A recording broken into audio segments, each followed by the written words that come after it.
Chapter 1. The Creature in the Shop. My name is Dr. Frederick Treves.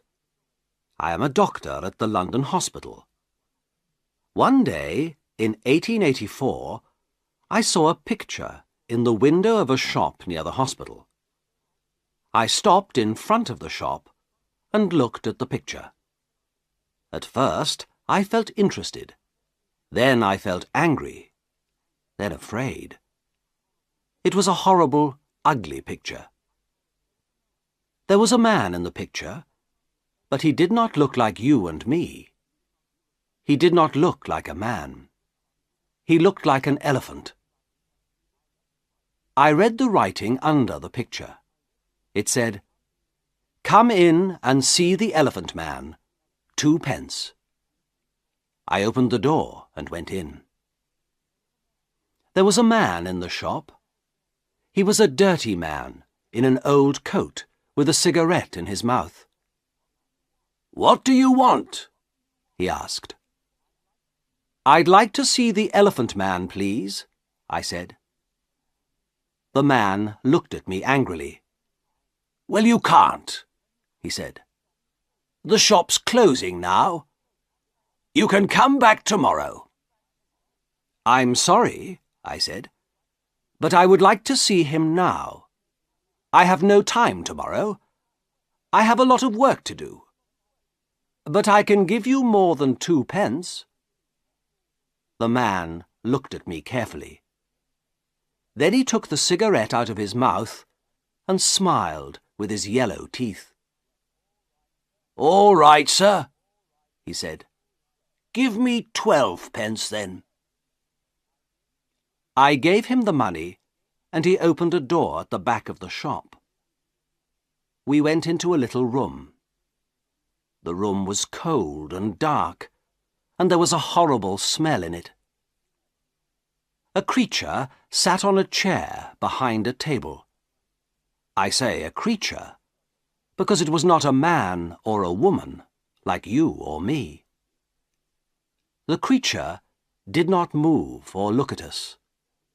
It sat very quietly on the chair, in the cold, dark, dirty room, and looked at the table. The creature had a cloth over its head, because of the cold. On the table in front of it, there was a dead flower. "Stand up," said the shopkeeper loudly.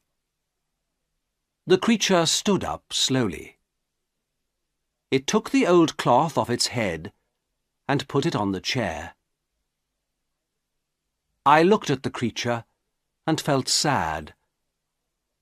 I am a doctor, so I know a lot about accidents and ill people. I see horrible, ugly things every day. But this creature, this thing, was the worst of all.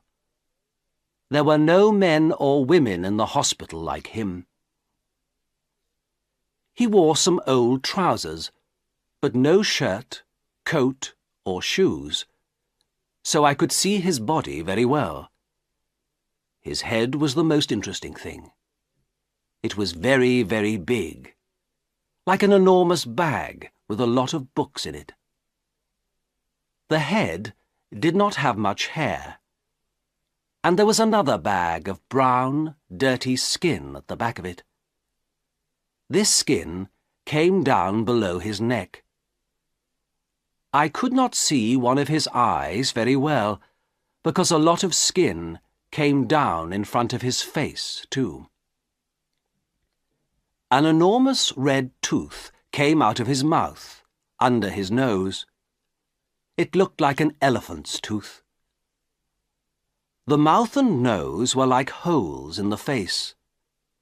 The face could not smile or laugh or look angry or sad, because the skin could not move. It was dead, like an elephant's face. There were more bags of dirty skin on the front and back of the creature's body. These bags came down to his legs. The right arm was enormous, and there were bags of skin on it too. The right hand was like a man's foot. But the left hand, the left arm and the left hand were beautiful. The left arm had wonderful skin, and the fingers of the left hand were long and beautiful. It was like a young woman's hand. "Walk, Merrick," said the shopkeeper angrily. "Come on, quickly, move." He hit the creature with his hand. Slowly the creature walked across the room. But he could not walk well. His legs were very big and fat, and he had a bad back. He could not walk far without a stick. "All right, thank you," I said. "Let him sit down. I don't want to see any more." I felt ill, and the smell in the room was very bad. "Yes, sir," said the shopkeeper. "Sit down, Merrick." We went out of the room and closed the door. The shopkeeper smiled at me with his yellow teeth. "Wonderful, sir, isn't it?" he said. "The best elephant man in England. Hundreds of people come to see him, you know. Hundreds. I take him all over the country, I do." "Yes, very interesting," I said. "Can I sit down?" "Yes, sir. Of course. Here's a chair." He looked at me, smiling. "Would you like a glass of water, sir?" "Yes, please," I said. Then I looked at the things in the dirty shop. There were 2 or 3 bad apples, and some old black bananas. That was all. No. No, thank you. I'm all right," I said. Did you call the creature Merrick?" "That's right, sir. Joseph Merrick. The best elephant man in England. I take him all over the country, you know. Lots of people want to see him." "Yes, I see. Do you get a lot of money?" "Well, sometimes we do, sir. Yes. But it's difficult, you see, sir, because of the police. The police don't like us, you see, sir. So we can't stay in a town very long.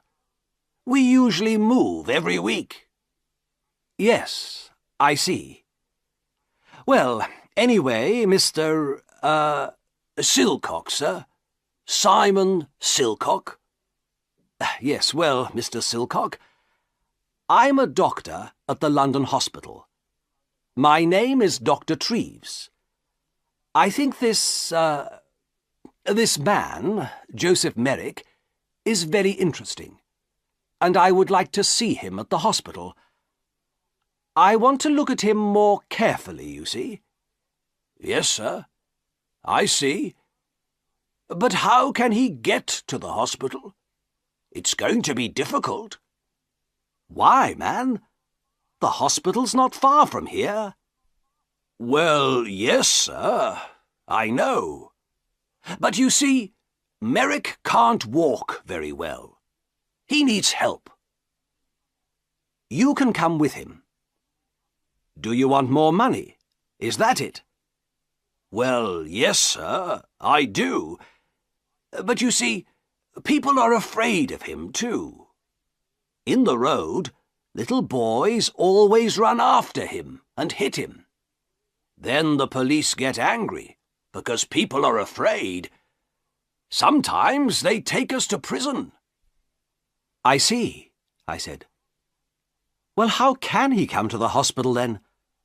"Bring a cab, sir," said Silcock. "You can take him to the hospital in a cab."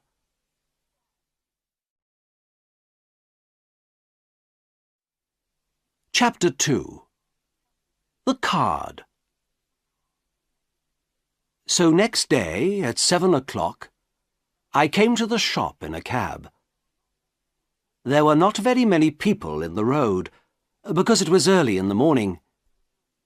In November, it is dark at 7 o'clock in the morning, and I could not see the shop very well. I waited 5 minutes. A postman walked past.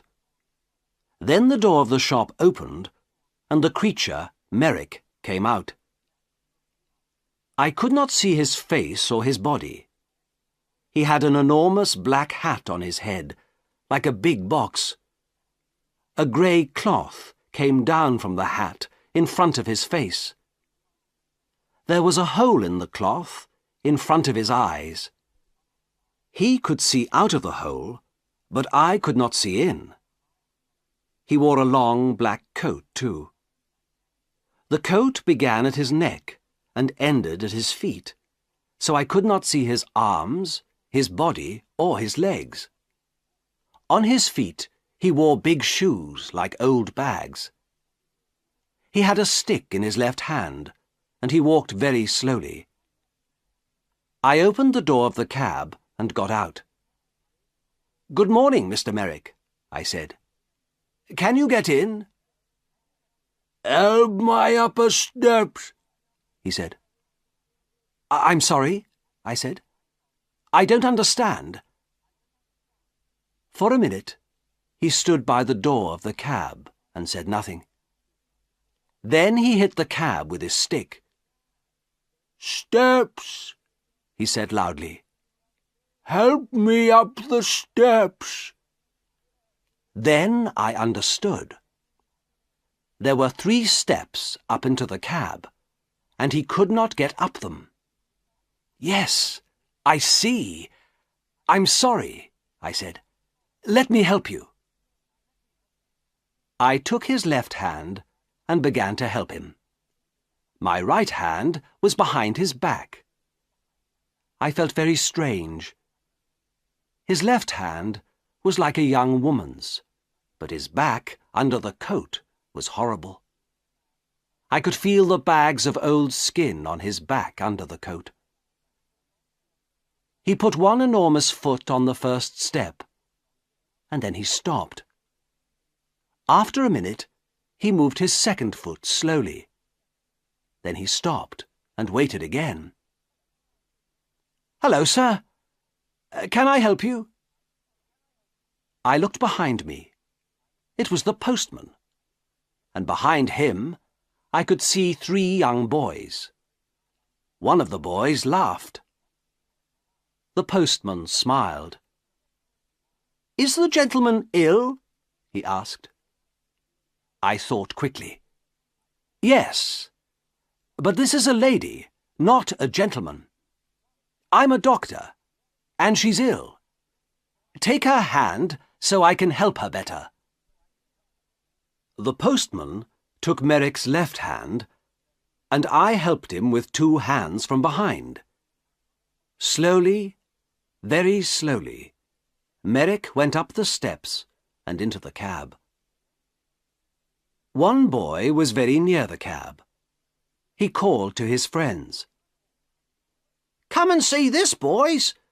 A fat lady in a black coat! And look at that enormous hat!" The boys laughed. They were very near the cab too now. I closed the door quickly. "Thank you," I said to the postman. "That's all right, sir," he said. "She's a strange lady, sir, isn't she?" "She's ill, that's all," I said quickly. "We're going to the hospital. Goodbye, and thank you."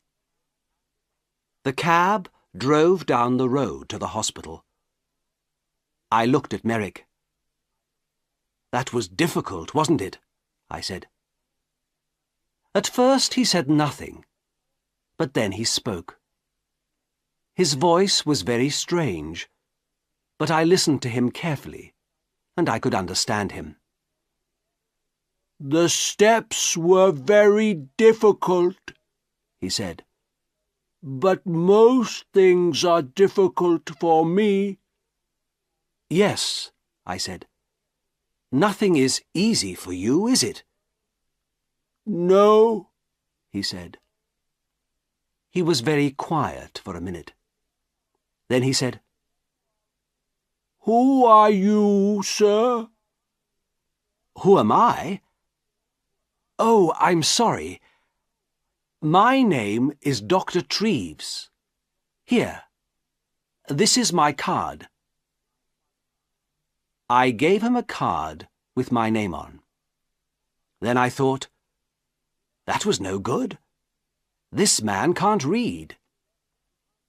But Merrick took the card and looked at it very carefully. Then he put it in his trousers pocket. I did not talk to him very much at the hospital. I looked at his head and arms and legs and body very carefully. Then I wrote the important things about him in a little book. A nurse helped me. Merrick looked at her sometimes, but she did not smile at him or talk to him. I think she was afraid of him. I think Merrick was afraid too, because he was very quiet. At 4 o'clock, I took him back to the shop in a cab. The next day, I looked in the shop window again, but the picture was not there.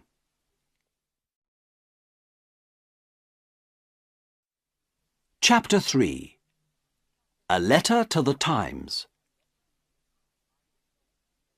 I did not see Merrick again for 2 years. Then, one day, the police found him. He had my card in his hand, so they brought him to the London hospital. He was very tired, hungry, and dirty, so I put him to bed in a quiet little room. But he could not stay at the hospital. He was not ill, and of course the beds in the hospital are for ill people. We have no beds for hungry people or ugly people. I told the hospital chairman, Mr. Carr Gom, about Merrick. He listened carefully. And then he wrote a letter to the editor of the Times newspaper. From the Times, December the 4th, 1886. A letter to the editor. Dear Sir, I am writing to you about a man in our hospital. He needs your help. His name is Joseph Merrick, and he is 27 years old. He is not ill, but he cannot go out of the hospital because he is very, very ugly. Nobody likes to look at him, and some people are afraid of him. We call him the Elephant Man. 2 years ago, Merrick lived in a shop near the London hospital. For 2 pence, people could see him and laugh at him. One day, Dr. Frederick Treves, a hospital doctor, saw Merrick, brought him to this hospital, and looked at him carefully. Dr. Treves could not help Merrick, but he gave him his card. Then the shopkeeper, Silcock, took Merrick to Belgium. A lot of people in Belgium wanted to see him, and so after a year, Merrick had £50. But then Silcock took Merrick's £50, left Merrick in Belgium, and went back to London. Merrick came back to London by himself. Everyone on the train and the ship looked at him and laughed at him. In London, the police put him in prison. But then they saw Dr. Treves's card and brought Merrick to the London hospital. This man has no money, and he cannot work. His face and body are very, very ugly, so of course many people are afraid of him. But he is a very interesting man. He can read and write, and he thinks a lot. He is a good, quiet man. Sometimes he makes things with his hands and gives them to the nurses because they are kind to him. He remembers his mother, and he has a picture of her. She was beautiful and kind, he says. But he never sees her now. She gave him to Silcock a long time ago. Can the readers of the Times help us? This man is not ill, but he needs a home. We can give him a room at the hospital, but we need some money. Please write to me at the London Hospital. Yours faithfully, F.C. Cargom, Chairman of the London Hospital. The readers of the Times are very kind people. They gave us a lot of money. After 1 week, we had £50,000, so Merrick could live in the hospital for all his life. We could give him a home.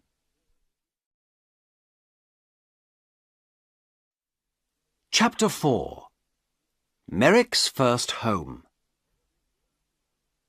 We gave Merrick 2 rooms at the back of the hospital. One room was a bathroom, so he could have a bath every day. Soon his skin was much better, and there was no horrible smell. The second room had a bed, table, and chairs. I visited him every day and talked to him. He loved reading and talking about books. At first, he did not know many books.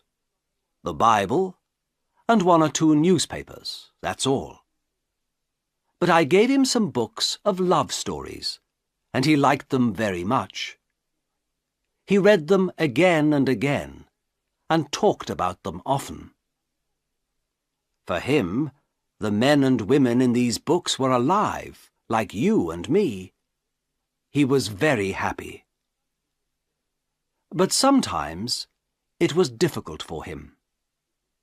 At first, 1 or 2 people in the hospital laughed at Merrick because he was ugly. Sometimes they brought their friends to look at him. One day, a new nurse came to the hospital, and nobody told her about Merrick. She took his food to his room and opened the door. Then she saw him.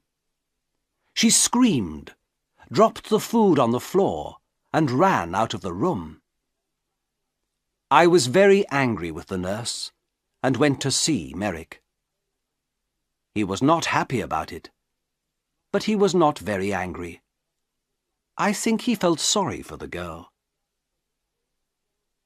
People don't like looking at me. I know that, Dr. Treves, he said.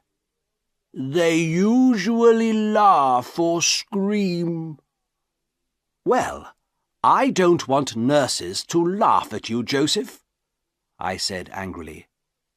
I want them to help you. Thank you, Doctor, he said, in his strange, slow voice. But it's not important. Everyone laughs at me. I understand that. I looked at him sadly. In his one good hand, his left hand, he had the little picture of his mother. He looked at the picture for a minute, and then put it by a flower on the table. A tear ran out of his eye and down the skin of his enormous, ugly face. Dr. Treves, he said slowly, you and the nurses are very kind, and I'm very happy here. Thank you very much. But I know I can't stay here long, and I would like to live in a lighthouse after the hospital, please. A lighthouse or a home for blind people. I think those are the best places for me." "What do you mean?" I asked. "Why?" He did not look at me. He put the flower on the picture and looked at it carefully. "Lighthouses have sea all round them, don't they?" he said. "Nobody could look at me in a lighthouse, so I would be happy there. And blind people can see nothing, so they couldn't see me, could they?" "But, Joseph," I said, "this is your home. You live here now. You aren't going to leave the hospital." "Not today, perhaps," he said, "but soon. You are a kind man, Dr. Treves, but I can't stay here very long. I have no money." I smiled. "Joseph," I said, "this is your home now. Don't you understand? You can stay here all your life." Very carefully, I told him about the letter to the Times and the money. I don't think he understood at first, so I told him again. He was very quiet for a minute. Then he stood up and walked up and down the room very quickly. A strange sound came from him, like laughing. Chapter 5. An Important Visitor. I did not want Merrick to live by himself, like a man in a lighthouse. He read his books and talked to me, but I wanted him to talk to more people, and I wanted him to talk to women. Merrick read about women in his books, but he did not often talk to women. He met the nurses every day, but they did not talk to him very much. For them, he was always a creature, not a man. One day, one of my friends, a beautiful young woman, came to the hospital. I told her about Merrick and took her to his room. She opened the door and smiled at him. "Good morning, Mr. Merrick," she said. Then she shook his hand. Merrick looked at her for a minute, with his mouth open. Then he sat down on his bed, with his head in his hand, and cried. He cried for nearly 5 minutes. The tears ran down his face, between his fingers, and onto the floor. My friend sat on the bed beside him and put her hand on his arm. She said nothing, but she smiled at him and shook his hand again before she left.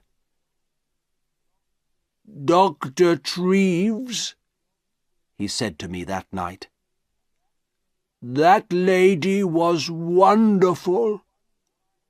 My mother smiled at me once, many years ago, but no women smile at me now. But this lady smiled at me too, and she shook my hand. A beautiful lady smiled at me and shook my hand." My young lady friend came again the next week and talked to Merrick for half an hour. The week after that, she came again with a friend. They gave him some books and had a cup of tea with him. It was wonderful for him. For the first time in his life, he had some friends. He was a very happy man. He sat in his room and read his books and said no more about living on a lighthouse. People began to read about Merrick in the newspapers, so he had a lot of visitors. Everybody wanted to see him. A lot of important ladies and gentlemen visited him. They smiled at him, shook his hand, and gave him books. Merrick liked talking to these people, and he began to forget about his ugly body. His visitors never laughed at him. He began to feel like a man, not a creature. One wonderful day, a very important lady came to the hospital to visit him. I met the lady and took her to his room. Then I opened the door and smiled at him. "Good morning, Joseph," I said. "There is a new visitor to see you today, a very famous lady." Merrick stood up beside his table. He did not smile, because his face could not smile, but his eyes looked happy. "That's good," he said. "Who is it?" I moved away from the door, and the visitor walked in. "Your Majesty, this is Joseph Merrick," I said. "Joseph, this is Her Majesty, Queen Alexandra, the Queen of England." Queen Alexandra smiled at him. "How do you do, Mr. Merrick?" she said. "I'm very pleased to meet you." Then she shook his hand. Merrick did not move. For nearly half a minute he stood and looked at her with his mouth open. Then he spoke in his strange, slow voice. How do you do, Your Majesty?" he said. But I don't think the Queen understood him, because he tried to get down on his knees at the same time. It was very difficult for him, because of his enormous legs. "No, please, Mr. Merrick. Do get up," said the Queen. "I would like to talk to you. Can we sit at your table?" Yes, of course," he said. They sat at the table. She took his left hand, the good hand, in hers. She looked at the hand carefully, and then smiled at Merrick again. "I often read about you in the newspapers," she said.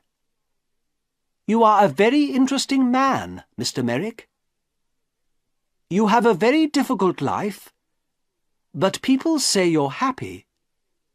Is it true? Are you happy now?" "Oh, yes, Your Majesty. Yes," said Merrick. "I'm a very happy man.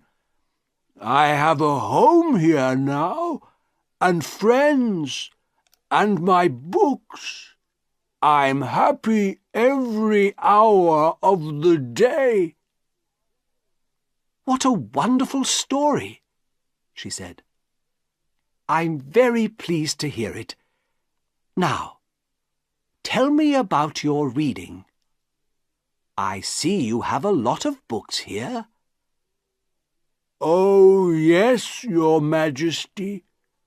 I love my books. said Merrick. And for nearly half an hour they sat and talked about books. The Queen gave him a little book and some red flowers before she left. After her visit, Merrick began to sing. He could not sing easily, of course, because of his mouth, but all that day there was a strange, happy noise in his room. He looked at the flowers carefully and put them on his table. He had many visits from the Queen, and at Christmas she sent him a Christmas card. Windsor Castle, the 20th of December, 1888. Dear Joseph, here is a small Christmas present for you. I think it looks like me, doesn't it?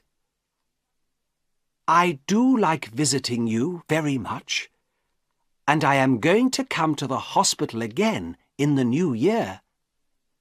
Happy Christmas, your friend, Alexandra.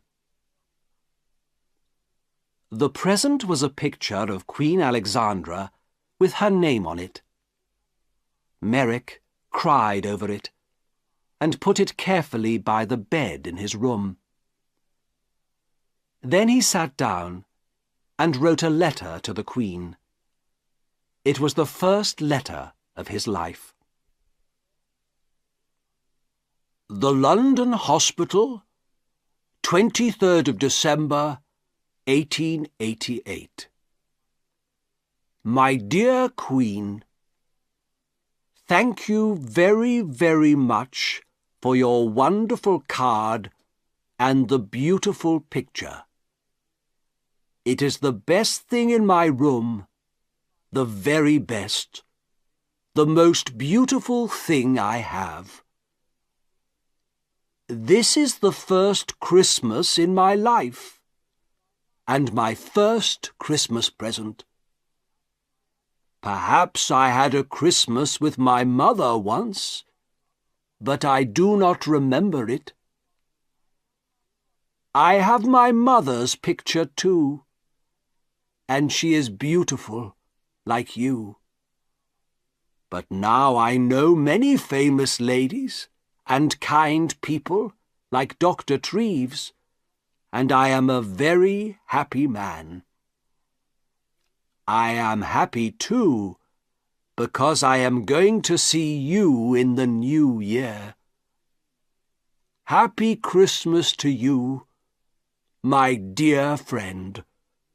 With all my love, Joseph Merrick. Chapter 6.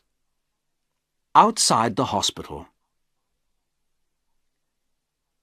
Merrick had a lot of friends now, but he was more like a child than a man. He could read about things and talk to his visitors, but he could not go out of the hospital by himself. He thought and played like a child. After Christmas, he wanted to go to the theatre. This was very difficult, because I did not want the people in the theatre to see him. But a kind lady from the theatre, Mrs. Kendall, helped us. We bought tickets for a box at the side of the theatre. We went to the theatre in a cab with dark windows, and we went into the theatre by a door at the back, the Queen's door. Nobody saw us. 3 nurses sat at the front of the box, and Merrick and I sat in the dark behind them. Nobody in the theatre could see us, but we could see the play. It was a children's Christmas play. Merrick loved it. It was a most wonderful, exciting story. Often he laughed, and sometimes he tried to sing like the children in the theatre. He was like a child. For him, everything in the story was true. Once he was very afraid, because the bad man in the play was angry and had a knife. At first, Merrick wanted to leave the theatre, but I stopped him. Then he was very angry with this bad man in the play. He hit his hand on his chair and stood up and talked to the man, but nobody heard him. When the bad man went to prison, Merrick laughed. Merrick thought the beautiful young lady in the play was wonderful. He wanted to talk to her too. At the end of the play, he was very happy because she married a good young man. He remembered this play for a long time, and he talked a lot about the people in it. "What do you think they did after we left?" he asked me. "Where do the young lady and the young man live? What are they doing now?" "I don't know," I said. "Perhaps they live in the country." Merrick thought about this for a long time. Then he said, "Dr. Treves, can I go to the country, please? I saw the country once from a train, but I never went there. I often read about it in books. It's very beautiful, isn't it? I would like to see it." The visit to the theatre was difficult, but a visit to the country was more difficult. But again, one of his new friends helped us. She had a small house in the country, and Merrick could stay in it for the summer, she said. I took Merrick to the country in a train with dark windows, so nobody could see him. Then we went in a cab to the country house. There were a lot of trees near the house, but no people lived near it. A countryman brought food to the house every day, but no people came near it. I stayed with him that night. At night, it was very dark and quiet. In the morning, hundreds of birds sang in the trees, and everything outside the house was green. Merrick walked under the big trees, looking at things happily and singing his strange song. I went back to London, but Merrick stayed there for 6 weeks. He was wonderfully happy. Every week, he wrote me a letter. Apple Tree House, West Wickham, Berkshire, the 21st of July, 1889. Dear Dr. Treves, I had a wonderful day again today. It was very warm, so I walked under the trees and sat by a stream. The water in the stream made a beautiful noise, like singing. Did you know that? I listened to it for 2 hours. Lots of little birds came near me. One had a red body in front and a brown back. I gave it some bread, and it sat on my hand. A lot of birds are my friends now. I watched the fish in the stream, too. They were very exciting, because they move very fast. 1 minute they were there, and the next minute I couldn't see them.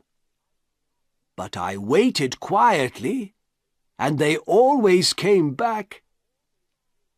I put my hand in the water, but I couldn't touch them. I met a big dog yesterday. It made a very loud noise, but I was not afraid. I sat down quietly and looked at it, and it came and smelt my hand. I saw it again today and gave it some bread. It likes me now.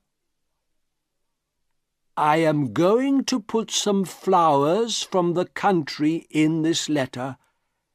There are hundreds of flowers here. Did you know that? I like the little blue ones best, but they are all beautiful. I have lots of them in my room. I give them water every morning. Little flowers are very thirsty, you know.